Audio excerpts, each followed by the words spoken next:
तो ग्रहों के हिसाब से हावी कौन ज्यादा रहने वाला है? वो धड़ा जो भारत के साथ है या वो धड़ा जो पाकिस्तानी सेना, पाकिस्तानी पॉलिटिकल रेजिम के साथ है, आतंकवादियों के साथ है?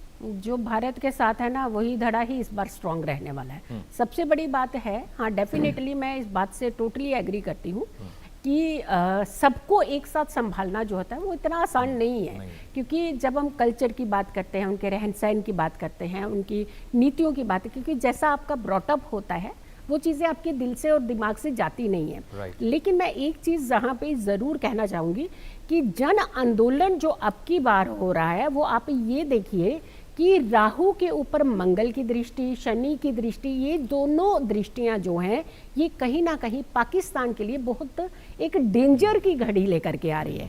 और राकेश जी से मैं इस बात को इसीलिए सहमत हूँ क्योंकि इन्होंने जो प्लेनेटरी सिचुएशंस बताई है, आज हम दोनों की ही आवाज़ एक है, वस्त्र भी एक जैसे हैं, आवाज़ भी एक जैसी ही है। क्योंकि जब हम गणनाओं की बात करते हैं, जब हम ग्रहों की बात करते हैं, तो हम उसे नकार नहीं सकते हैं कि कौन से ग्रह किस तरफ पलड़ा भारी कर रहे हैं। गुरु भले ही अतिचारी हैं, गुरु ज्ञान है, बहुत बड़ा विजन है हमारे। और ये इन्होंने एक चीज़ बड़ी अच्छी कही कि कभी तो वो ऐसा फैसला लेते हैं, बड़े समझदार जैसे गुरु होता है ना, क्लास के अंदर एक टीचर, शैतान बच्चा भी है वहां पे, क्लास के अंदर शैतान बच्चे भी हैं, क्लास के अंदर बहुत एक साइलेंट बच्चे भी हैं और क्लास के अंदर उपद्रव करने वाले बच्चे भी हैं। लेकिन टीचर कैसे लेते हैं फैसले? जहाँ कड़क होना है वहाँ कड़क होते हैं, जहाँ नरम होना होता है वहाँ नरम होते हैं। अतिचारी भले ही हैं लेकिन है तो गुरु, देवताओं के गुरु, ज्ञान के गुरु, विजन के गुरु, स्टेबिलिटी के गुरु। और आपकी सबसे बड़ी बात है कि आप उच्च पद पर बैठ करके निर्णय लेने वाले, उनके कारक भी गुरु ही होते हैं। तो जब हमारा प्लेनेट इतना स्ट्रांग है, अतिचारी हाँ दंड देने में भी नंबर 1 रहेंगे अब की बार। अब वो वेट नहीं करेंगे जैसा इन्होंने कहा है कि अब वो समय गया कि हमने आपको कुछ कहा, छेड़ा तो हम सोचेंगे जी करेंगे। नहीं नहीं नहीं, अब की बात तो वो आर पार वाली सिचुएशन है। अब तो वो दूसरा थप्पड़ नहीं, तो वो तो 3-4 थप्पड़ एक साथ मारने वाले गुरु हो चुके हैं हमारे यहाँ के जुपिटर। तो जो भी फैसले लिए जा रहे हैं, जो कहे जा रहे हैं ना, ये बड़ी सेंसिटिव पोजीशन के लोग हैं। ये ऐसे मुख से कोई बात नहीं निकालते हैं। अगर प्रधानमंत्री जी ने कहा था कि उस समय गोल्ड मत खरीदिए, तो कुछ रीजन था। आज देखिए गोल्ड की हालत क्या हो गई थी, बीच में डिप्रेशन के शिकार हो गए थे। अगर राजनाथ जी कुछ कह रहे हैं तो इसका मतलब है कि हमारी नीतियां बड़ी स्ट्रांग हो रही हैं, हम लोग जल्दी मुड़ने वाले नहीं हैं।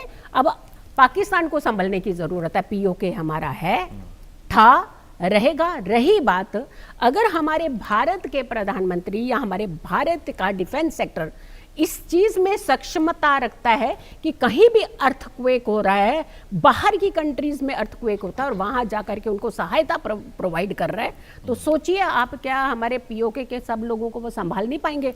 बहुत नीतियां इन्होंने तैयार कर रखी है, चिंता मत करिए।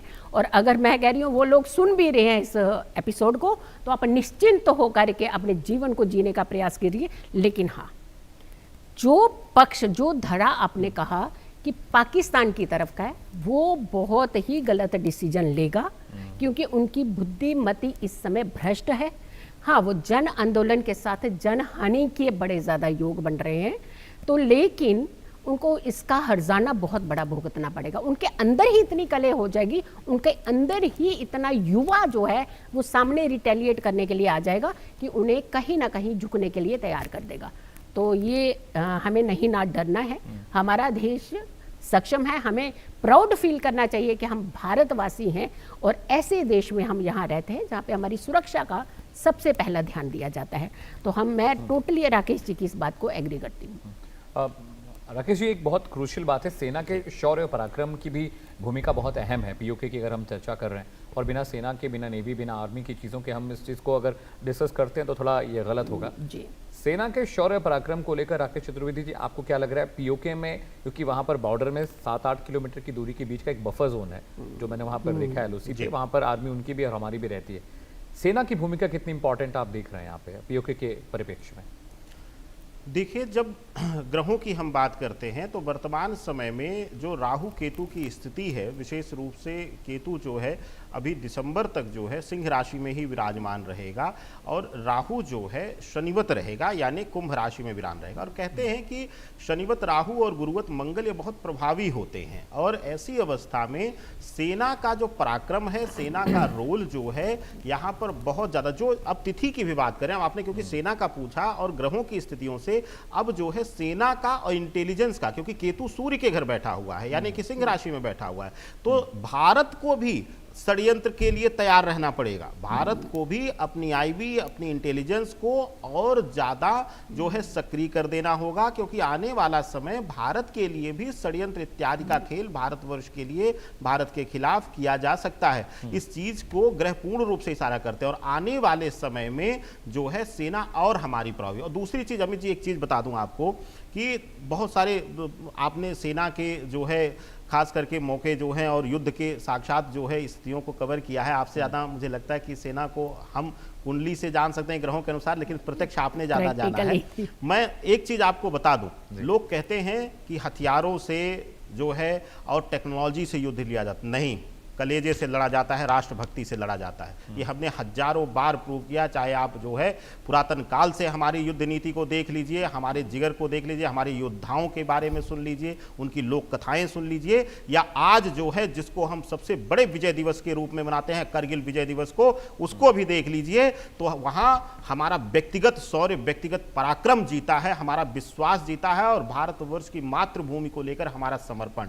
हम गुरु प्रधान हैं, हम अपनी राष्ट्र को, अपनी जमीन को मातृत्व भाव से देखते हैं और यही एक कारण है कि हमारा एक एक सैनिक जो है दुश्मनों पर भारी पड़ता है और वह हथियार तो छोड़िए, उसका हाथ ही जो है काफी रहता है दुश्मनों के लिए। तो युद्ध जो है कलेजे से लड़ी जाती है, वीरता वहां पर दिखती है कि जब आप जो है विषम परिस्थितियों में भी अपनी मातृभूमि की रक्षा के लिए लड़ते हैं। उस विषय में हम और ज्यादा अपनी मातृभूमि को लेकर के और कट्टर हो रहे हैं और ज्यादा हमारे अंदर जो है जागृति फैल रही है, सेना के प्रति लोगों की जागृति बढ़ रही है और यही जो जागृति है, यही जो जन जागृति है, यह और ज्यादा हमें सैनिक बल में मजबूती देगा, मजबूती प्रदान करेगा। और जाहिर सी बात है भारत सरकार निरंतर जो है सेना की ताकत को भी, आत्मबल की बात तो हमने किया ही, विश्वास की बात किया हमने, ताकत को भी बढ़ाने का लगातार प्रयास किया जा रहा है। और क्योंकि शनि का गोचर अब अगले वर्ष होगा और राहु और केतु का गोचर जो है इस वर्ष ही दिसंबर में हो जाएगा,